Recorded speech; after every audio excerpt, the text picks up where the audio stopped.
All right, so I'm getting set up here, and yeah, what we're gonna do is we're gonna explore some Hydrasynth activity. So give me just a couple seconds to set up, and we'll be good to go. Along the way, yeah. So along the way, I'm gonna be this will be fully open for Q&A. I've been meaning to do another live stream for a while, but I've been pretty busy, and yeah. So this setup is a little bit different from what I've been doing before, so you'll have to let me know how the audio sounds. Let's first test out the synth.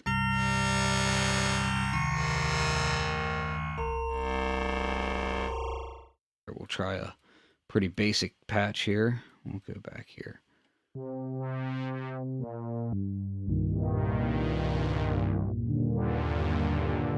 So go ahead and let me know if the synthesizer is too quiet, if the voice is too loud, if the voice is too quiet.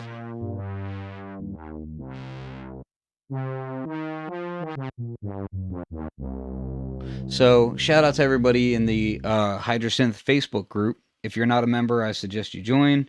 We have lots of good discussion in there, and there's lots of patch exchanges going on and that sort of thing.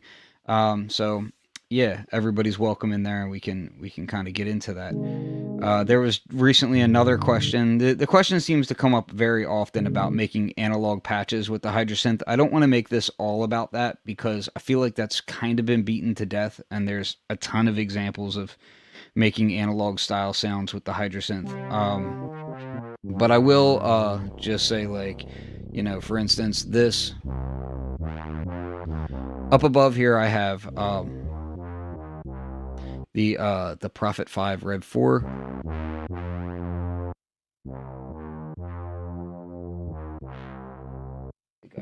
I think I have the Prophet 5 up a little bit louder, but let me also adjust my headphones here. Hopefully I can adjust this so that I don't keep hitting the mic. Okay. I didn't know Gaz was doing a show right now. Okay, so anyway, getting into this. So we'll kick this up a notch. Let's dive right in, okay?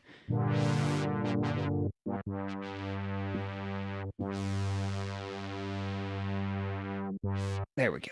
Okay. So first thing that I'm going to do as far as making some patches on here, I'll talk a little bit about this patch, which is this is a recreation of a patch that Paul Schilling did for the Prophet 5, which, and the differences mainly are in that the Hydrasynth and the Prophet 5 handle oscillators extremely differently. So because of that, I did it all by you know, characteristics of the sound. So it's not about making the synthesis exact, it's more about making the sound exact.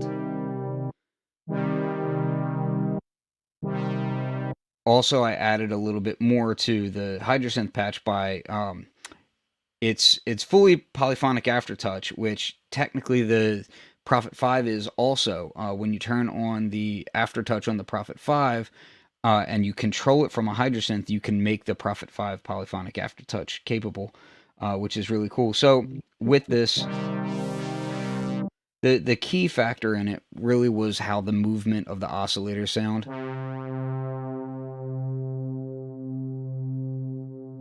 And you can hear that pulse width is kind of moving around.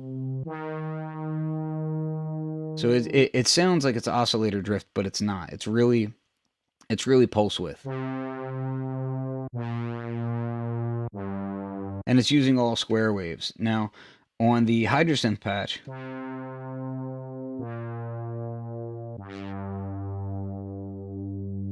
you know, I'm just manipulating mutant 1, which is a pulse width squeeze. And there's lots of different pulse width in the Hydrasynth that you can manipulate in that way. And if you go into the mod matrix, what I've done here is I'm using unipolar LFOs, which is where it says LFO 3+. Also, please let me know if the screens are visible. You know, how I have it laid out here. If you need that, the macro screen enlarged, I can enlarge that stuff. Yeah, so essentially what I'm doing here is I'm also giving myself control over these sorts of things with polyphonic aftertouch. So the polyphonic aftertouch comes on the filter, and then LFO 3 plus goes to these mutants here. So it's just a very subtle patch. You don't have to get crazy with it. And then in the voice settings, analog feel is set to 37, which is pretty low. I have warm mode off because really, in order to emulate the Prophet 5, it doesn't really need that. The only sense that I find that I really need the warm mode to emulate is like a Moog, because a Moog just has like a low frequency boost to it.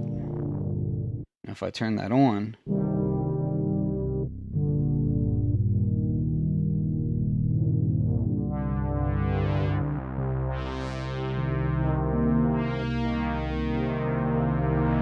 anyway, so you get the point of that. Now, let's go ahead and check out some different things here. I made a patch the other day that I think kind of shows one of the reasons why the Hydrasynth is a really expressive and fun tool. Now, this patch, if I play it really lightly, you're going to barely hear it, because I didn't really set it up for playing it like this. It's set up for playing completely from aftertouch. So when you play it, if I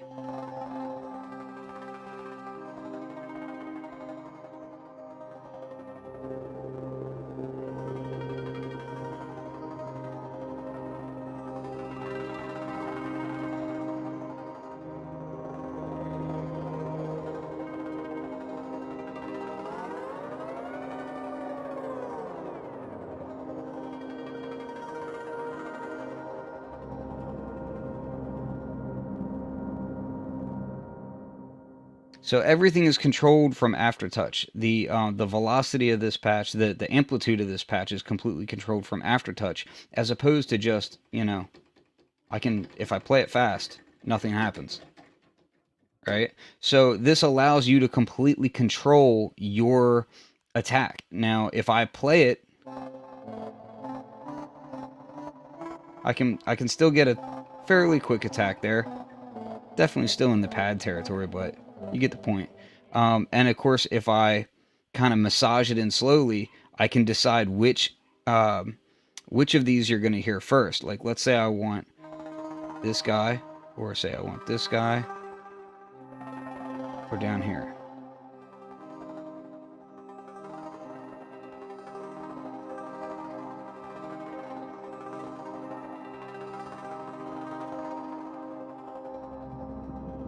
I'm also controlling some speeds. So if we go into the mod matrix here, you'll see that polyphonic aftertouch is also controlling the LFO rate. This is allowing me to get modulation through my polyphonic aftertouch. Now give me just a second here. Let's see if I can't quiet my dog down for a second.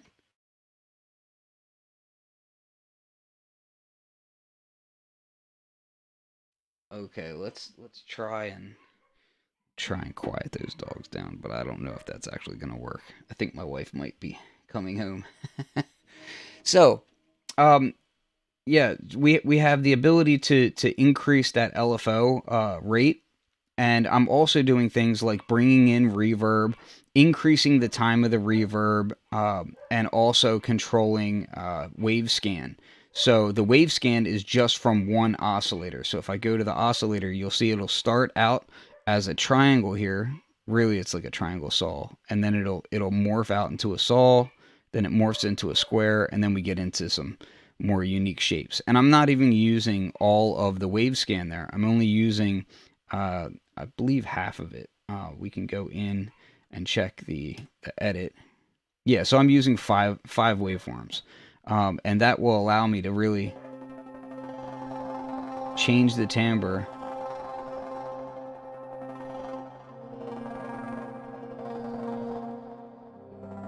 Now, I haven't finished setting up the macros, and I'm going to show you one of the ways that I like to do macros when I'm doing patches on here. One of the nice things about doing these macros is that I like to set modulation destinations first, then I'll remove the amount, and then I'll go ahead and I'll use the macros to bring that destination amount back. All right, give me just 1 second here.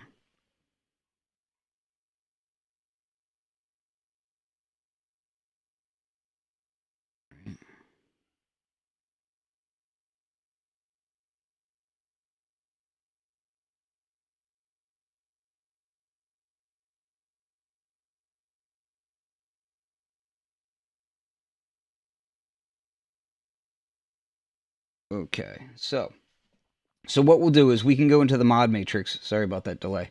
And we can look at some of the things that we have set up here. One of the things I have here is LFO4 is going to oscillator 3 pitch. Now, what that's doing is a step. This is a step LFO, and it's set to semi-lock. So this is actually doing like an arpeggiation inside of the patch without using the arpeggiator, right? If we go to oscillator 3 here, you'll see that oscillator 3 is set to 0 for volume. Okay.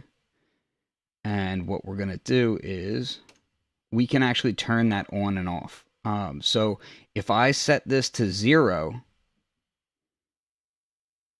all right, and then I go to my macro, I'm going to touch this macro here. Actually, let me see that one more time. So that was destination 8.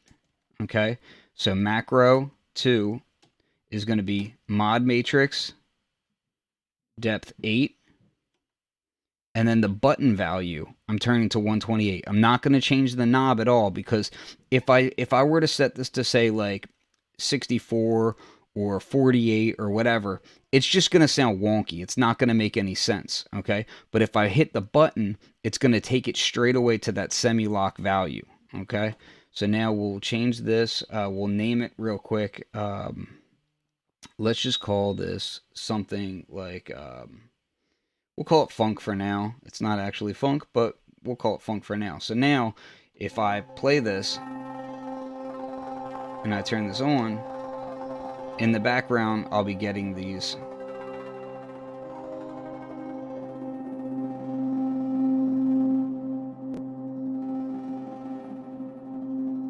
So I get just a little bit of that in here. And we can even macro assign the bottom here is going to be...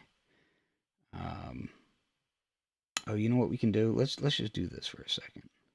This might be interesting. I'm going to attempt to bring oscillator 3 volume up just from the knob. So the knob now is doing nothing to the depth of modulation 8, but it is going to bring in that oscillator 3 volume. And we can also set it to where it brings up.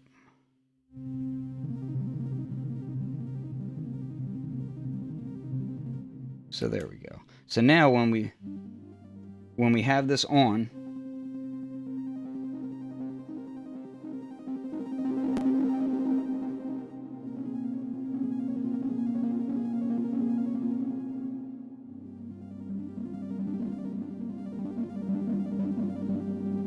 now the thing to remember about that is in that macro, if you look at how I have this set up, I have the button value is for the first slot, which is the depth of that semitone stepping, is set to 128 on the button. Because of that, I also have to set my level of the oscillator with the button as well. Because if I don't do that, what would happen is, for instance, if this button right here was set to 0, what would happen here is that the oscillator volume would never come up, because it would be locking it to 0 volume. You don't want that. You want it to go to 128 there, or whatever volume you want that oscillator to be at.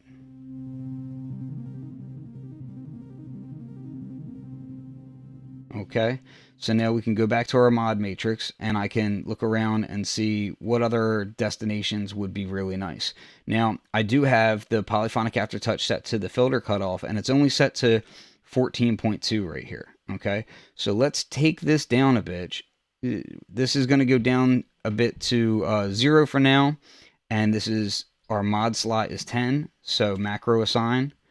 We'll go here, mod matrix. All I'm doing is touching the macro slot and then touching mod matrix, and then I can shift over to 10.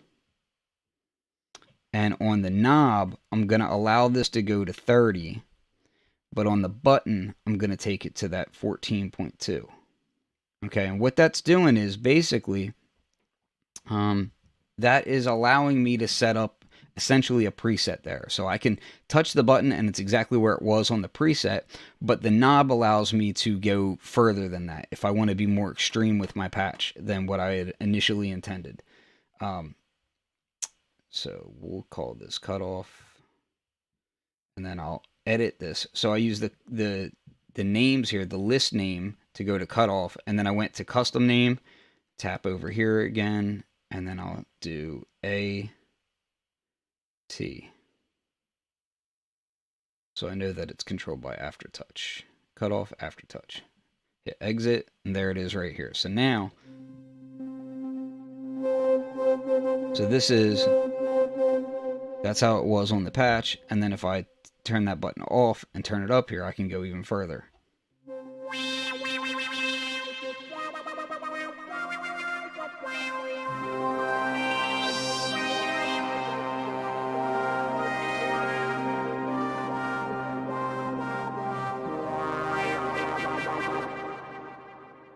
Okay, so let's go back, and then I can leave this up. Another nice thing about these buttons is the buttons override. Okay, so if you have this set to a position, the knob set to whatever position, and then you hit the button, it goes to the value whatever your button is set to. So if I want to hop between them, I can do that. It's also really useful for if, like, for instance, the darken here, I have 0 on the button value, so I can just quickly hop between those two values. It's very easy to get what it is that I want out of it. Going back to that modulation matrix here, we can do... Actually, you know what? I'm going to set a macro up that does something completely different. So we're going to touch macro 7. And now what I'm going to do is I'll go to oscillator 1. And the wave scan, I'm going to have it boost up a bit here. And then oscillator 2. Wave scan. I have to double check to make sure that that one is a wave scan like that. But I like setting these things up like this to essentially be a character change. So when you just hit a button or you just turn a knob, it'll change the character of the synth in that position. So now I can, and you can always try it out with this first knob down here, knob number 5. It'll allow you to try out your macro. We'll do this, and oh, an oscillator 3 will change the shape of that as well.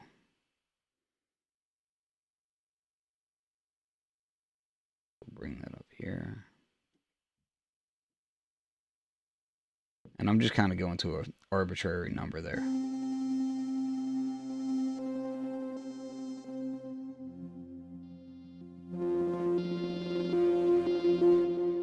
Alright, so then it just gives it a whole different character on it.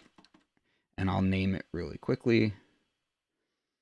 It's really, once you get used to using the list name to name your macros, what I often will do is I'll do a list name that has roughly about the amount of characters and probably starts with the first letter of whatever it is I want to name it.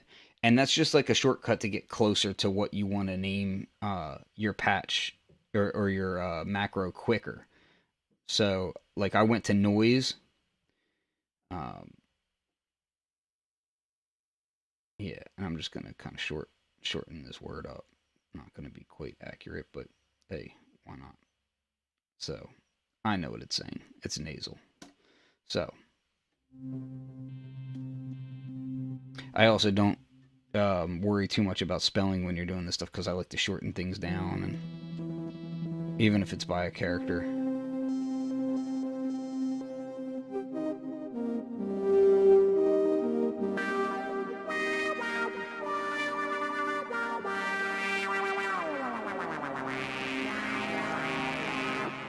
So there you have that. Pretty easy to kind of just get things.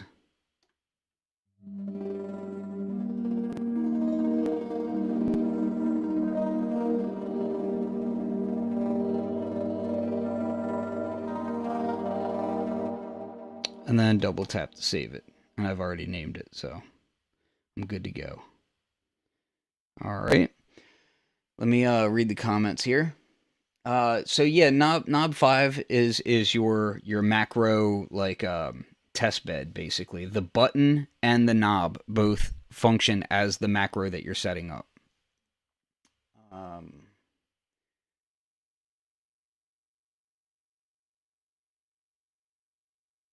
Yep. Okay, so we're good on that. So let me come over here. Now this patch here is another one that I'm kind of working on in the progress, but one of the cool things about this is how I'm using noise, and I'll kind of show you. In the mixer setting, you're going to see like noises at 0, and of course I have a macro set up for noise. So if you go to the macro and edit it, I have two things going on here. I have noise volume, which goes to 85 on here. That's another thing, is that I pretty much try to always keep my oscillators and my volumes below 85. 85 is just a number that I found that I'm comfortable with. I'd say a good 90% of the time, in the 80s doesn't really cause you a problem. If it does, then I drop down even further. Really, like in the mid 60s is like 100% safe territory. Yeah, so let's go to mod matrix depth 2 is envelope 3 going to the filter cutoff. I've seen a lot of people wondering things like, I have delay on a patch, and I press delay and I turn it all the way to dry and I still hear delay. Keep in mind that macros and modulation override whatever these buttons are over here. So if I hit delay and I turn it to 0 and I still hear delay, chances are you either have a macro setup that's sending to delay or a mod matrix that's sending to delay. And the reason that would be is because you want to be able to set up patches where, for instance, let's say I want some delay on this, but I don't want it always there, and I want it to be immediately controllable. It's pretty easy to do that. Let me just adjust my microphone a little bit, because I'm getting a little bit of feedback in my own ears. Okay, that should be better. Yeah. Okay, so as I was saying, what I can do is, if I wanted, I could hit macro, and then I usually put my delay on macro 4, assign, touch delay, and I'm going to go to my dry wet, and I'll bring that up to about 60, 65, something like that. 65 is usually good. And I'll name it real quick, list name, go straight to delay, hit exit, and there we go. So now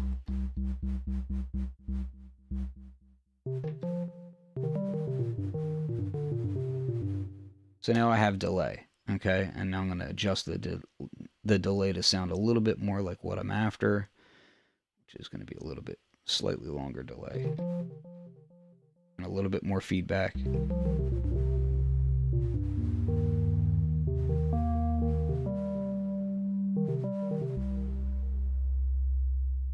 And I like it just a little bit dark. And do some pan delay maybe.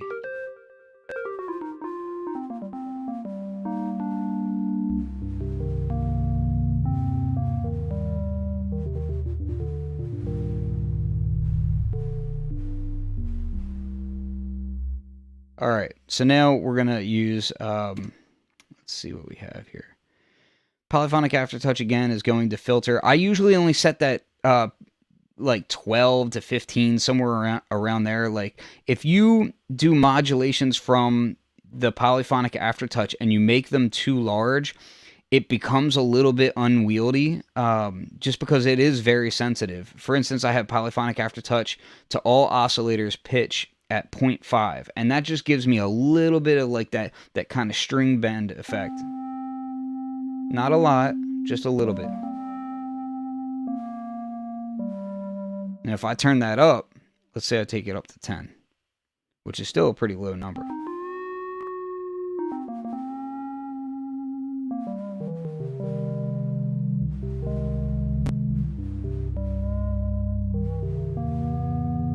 And you want to get used to how you play your patches. So if you're setting up a lot of patches with pitch bend on Polyphonic Aftertouch, you're going to spend a little bit of time just kind of learning your key bed and getting used to the idea of like how hard you're going to play before, before it starts bending those notes. Getting a question, does it have MPE support? Yes, it does have MPE support, both to and from. Yeah, so now if I turn that oscillator pitch all the way up to 128, you'll see how like crazy it gets.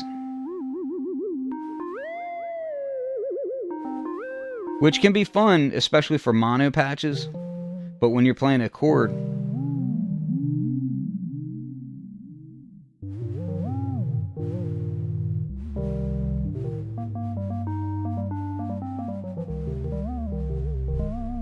see, it's very easy to get out of control with that. So I usually like to keep that kind of stuff pretty low. We'll take that back down. And for this patch in particular, I have it at just 0.5 because it's not really meant to be a hugely audible effect. It's just kind of just to give you a little bit of emotion when you're playing. Another nice thing to do with that sort of stuff is for Polyphonic Aftertouch. Here's a quick trick. If you want to assign Polyphonic Aftertouch, when you go to your Mod Matrix assign slot, press LFO 5 and then scroll from there. It'll get you there a whole lot quicker. So then it's just a few quick turns and you're there. What I'm going to do now is I will take it to Mutant 1 and I'm going to bring that up a bit. I'll probably end up making this a macro, but we'll go to dry wet here. And actually, let me see what I have going on that one first. So we're going to change this to phase diff.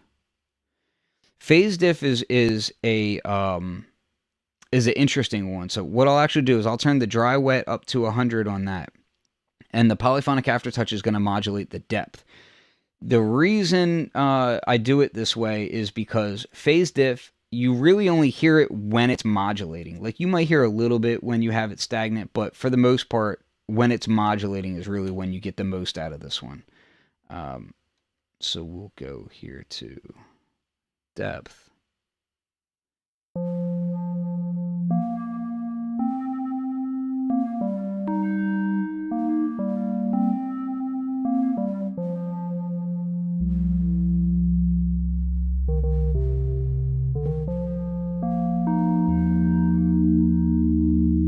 And it just gives you a really nice feel. You can kick this one up kind of high. We'll go up to like 56.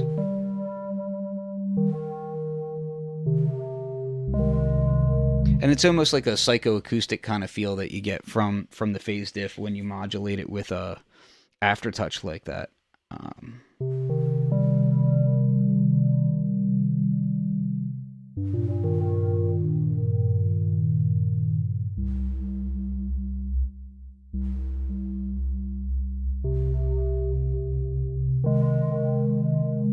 So that can be fun for setting that sort of thing up. On this particular patch, I'm going to set up some distortion because I want it to just be a bit of a...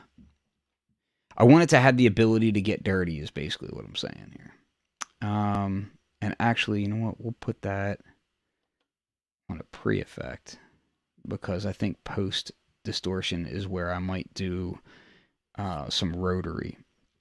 But the key here is how you really manipulate the distortion, because it's very easy to go into like these like brittle kind of industrial sounds. So if you had the asymmetry up,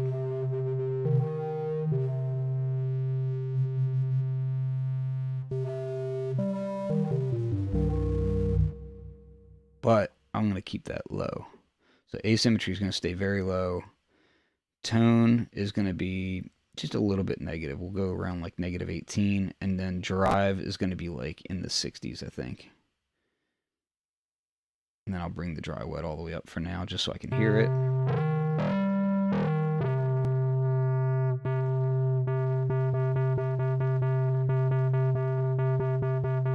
All right, so I'm dropping the tone down to about 26 and drive down to about 47.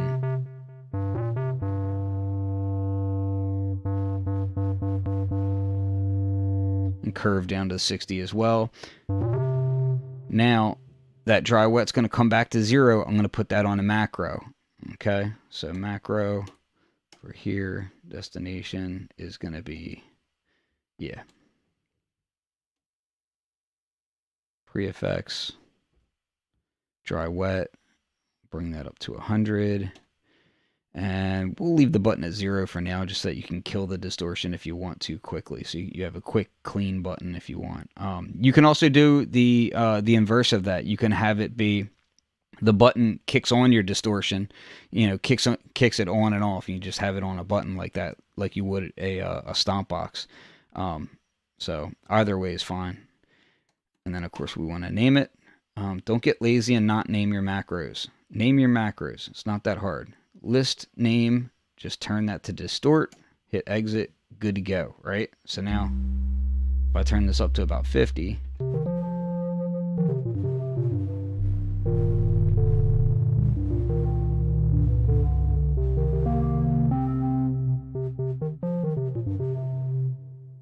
bring that up a bit.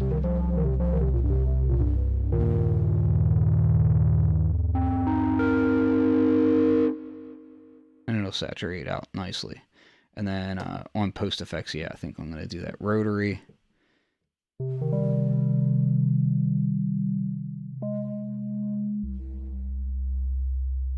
This is one where, I mean, it really comes to taste. I kind of like the high frequencies moving fast, like faster.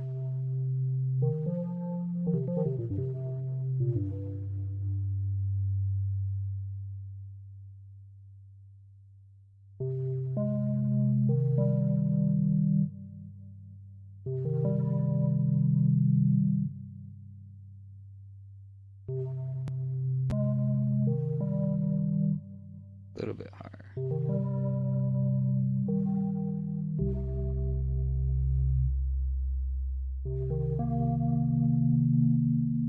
Nice. Okay.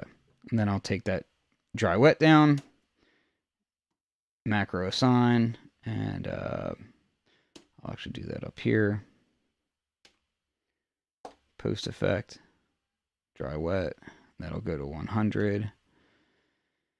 And actually, yeah, I'm going to turn the button on this one is going to go to 100 also, so I can just quickly turn it on and off. And usually for this sort of effect, I'll usually call it like spin or something to that effect. We'll do rotary for now. It's easy.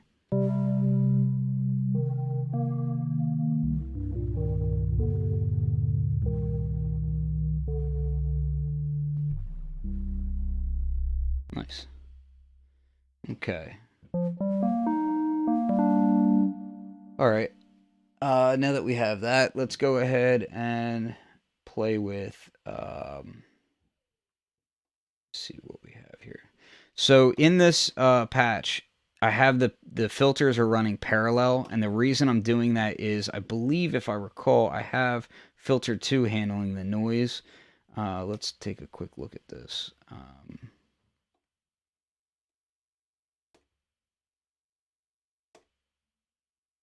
Yeah, filter 2 is 100% just the noise, okay? So on a macro, I'm going to control the character of that noise.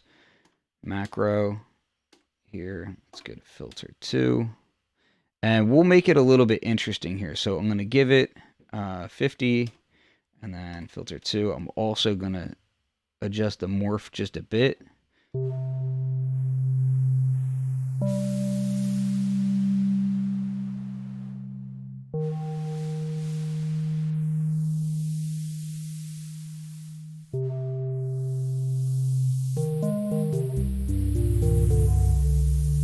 And what's cool about this is, again, I can use, let's say I just want to use the button to change the morph a bit, and what'll happen is it'll just change the character of that.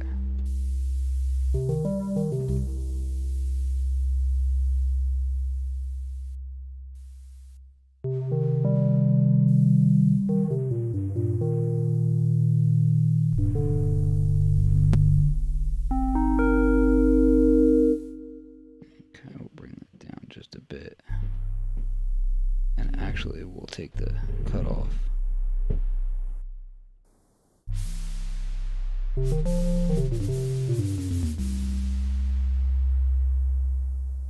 Yeah.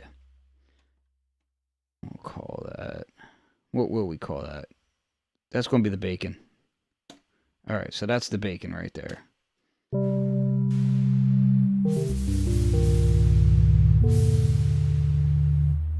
probably make that more subtle though, right? Let's make that a little bit more subtle.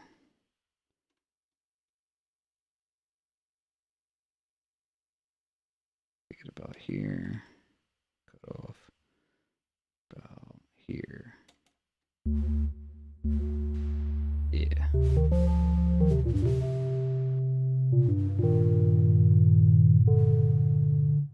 And last one, let's say we'll throw some reverb, but what we'll do with this macro is not only will we give it reverb time will increase exponential to the wet dry amount, and reverb color, the tone is going to go dark. Okay.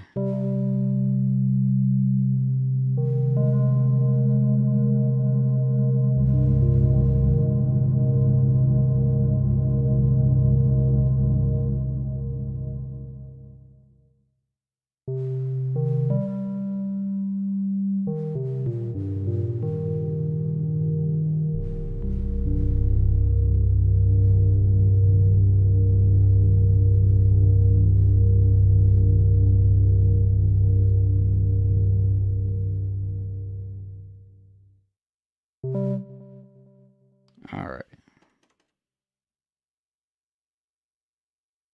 And guess what I'm going to call that? Call that reverb. Done. So now all those macros are set. As a precaution, I'll go ahead, double tap save so that I have it saved. A lot of the times when I'm working on a patch, let me show you this real quick. So I have a patch here that says empty, but obviously I have two macros there. The reason for this is if I'm in the middle of making a patch and I'm not finished, and I make just a few tweaks, before I walk away from it, I double tap save and I have it. Like that way I just know that nothing's going to screw that patch up.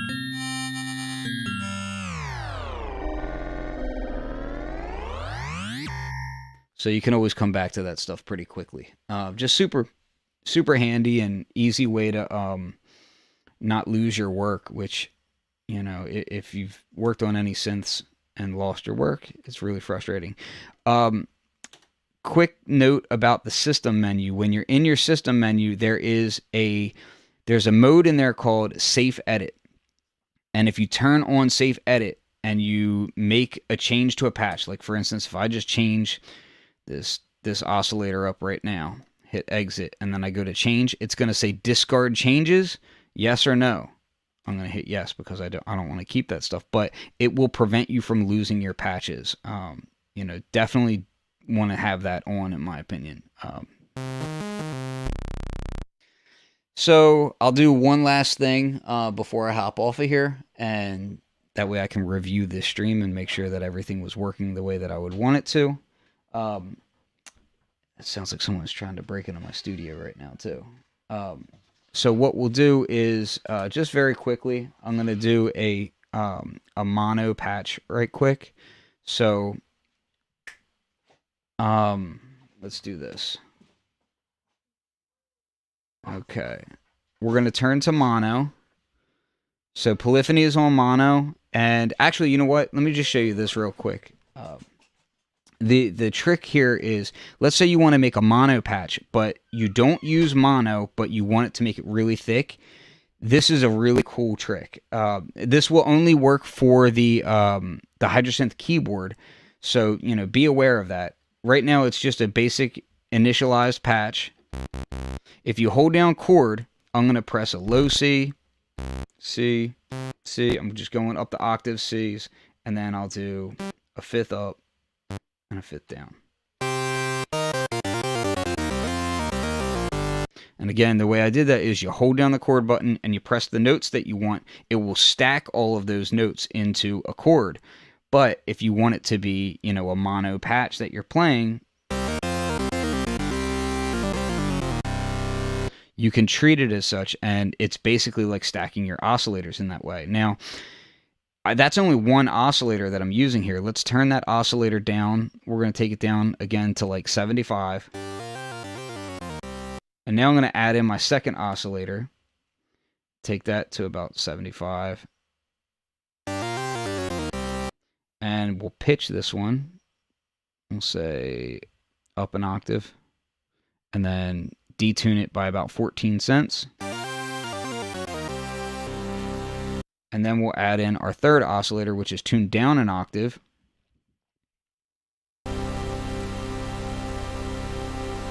And that first oscillator, I'm going to detune that just a little bit, 3 cents. And then, of course, we can play with our filter. And we'll change that filter to ladder 24.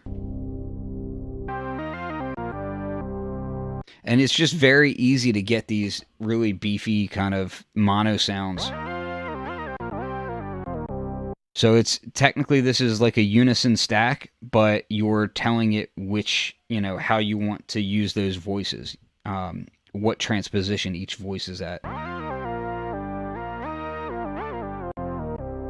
And of course, if I want to change that, I just hold down chord. So now I've hit chord 3 times on C note. So that would be a 3-voice unison. And of course, you could do a chord.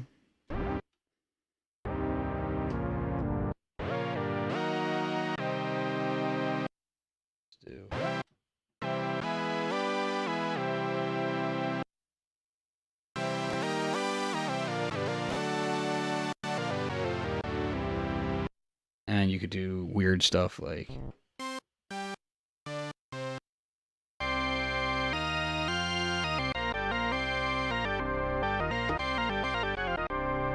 Now that chord is not going to be saved with your patch, but it's very easy to set that stuff up.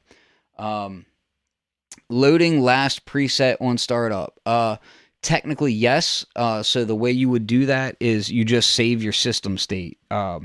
So you hold down save and system setup, and it's going to save whatever your last patch was. That's also in your latest 1.5 manual addendum, so check that out.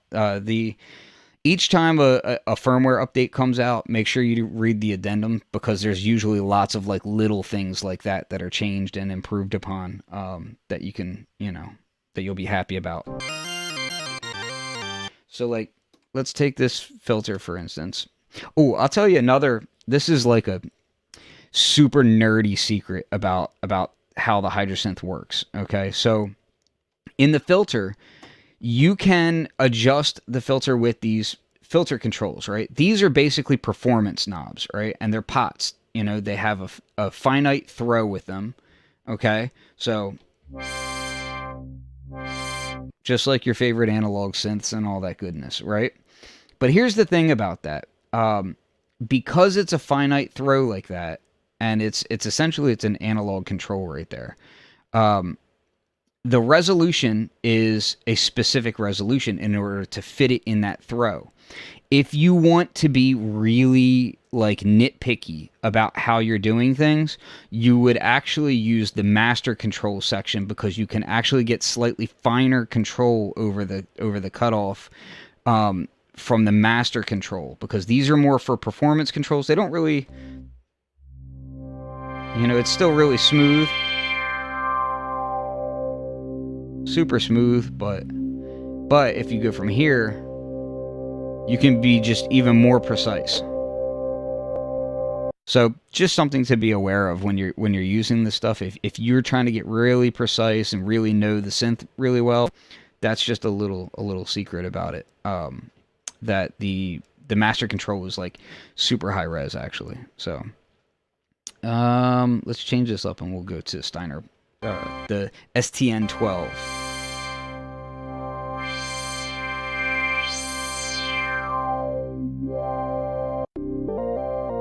And give it some envelope here, and then drop the sustain on the envelope for the filter. Give it just a little.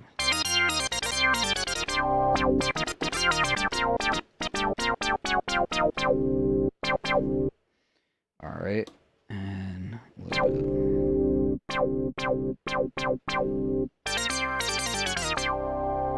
So very easy to get those kind of heavy lead sounds, and if you want to turn that off, you just press the chord, and if you want to turn it back on, it does maintain the chord that you had pressed previously. It only erases it when you hold down chord and then touch other keys.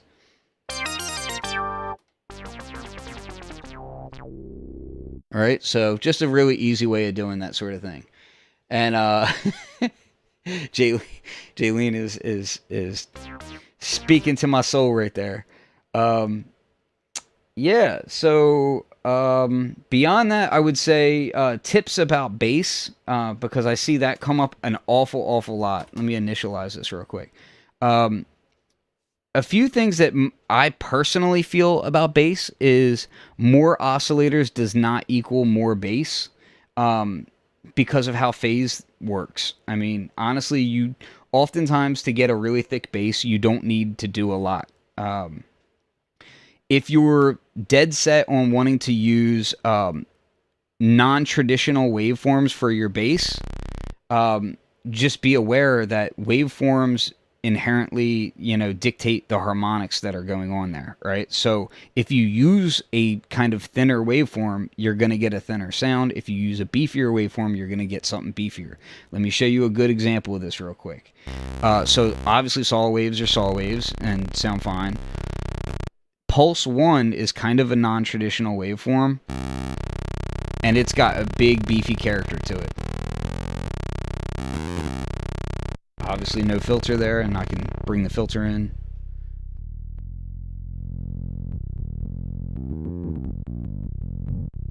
And of course that's just one oscillator and not really doing anything else aside from dropping the filter down.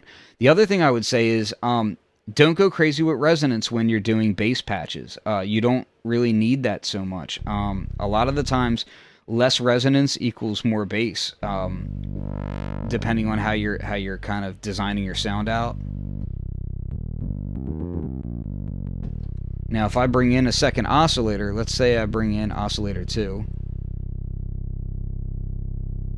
and in this instance what I would do is I would go to a sine wave and then drop it down from there. And you just don't want to be like too brutish about things,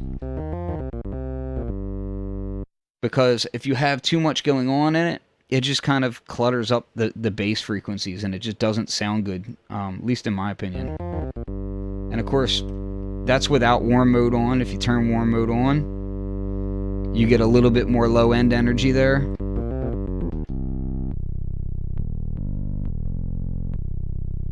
So yeah, just kind of less is more in this regards. I like to use the Thriller filter a lot for my bass patches.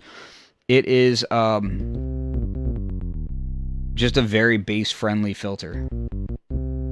Another aspect about the filters is, unlike a lot of other digital synths that emulate filters or take models and do different things with different filters, these ones stay rather true to the characters in that where the resonance is tuned at in relation to cutoff is where they are in the synth. A lot of times other synthesizers, and it's not to knock other synthesizers at all, like it's just two different approaches, will keep the resonance, like resonance at one cutoff position is the same resonance at another cutoff position, for a different model. Or yeah, same cutoff position equals same resonance frequency regardless of the model on other synths. That's not so on this one, so you need to be aware of that. For instance, if I bring this up here, now I'm going to change between models. If I go to the STN12, it's going to go much higher pitch. And I can take the oscillators out to kind of show you what I'm talking about here. So let's go back here. Ooh, that's nice and loud for you. Let me turn this down. So if I switch between these, you hear how that resonance is a different pitch on each one of these. And they don't all resonate and self-oscillate in the same way. Some of them don't self-oscillate at all. That's because that's how the model is supposed to be. So just be aware of that stuff when you're programming your patches, and kind of use your head on that, and you'll be okay. Cut off there. See weird stuff on top. Yeah, absolutely. Yes, David. Yeah, suppressing the chord is like a poly unison. Not so much a poly unison. It's a unison. So because you're not going to be able to do like 3 presses on one key and then play two. You're not going to play 2 different notes at the same time. You see what I mean? Like, so like if I hit chord and I hit, all right. I should probably turn the mixer back up, huh? So there we go.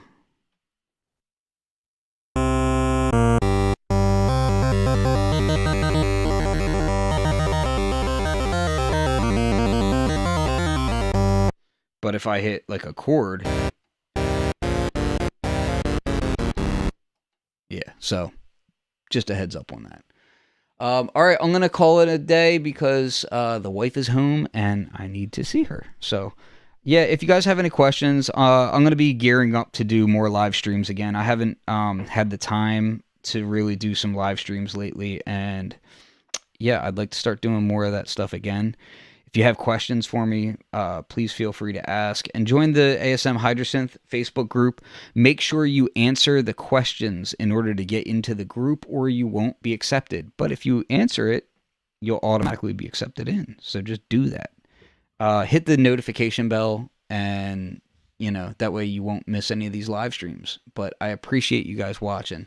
It's greatly appreciated. And I hope you all have a wonderful evening. Peace.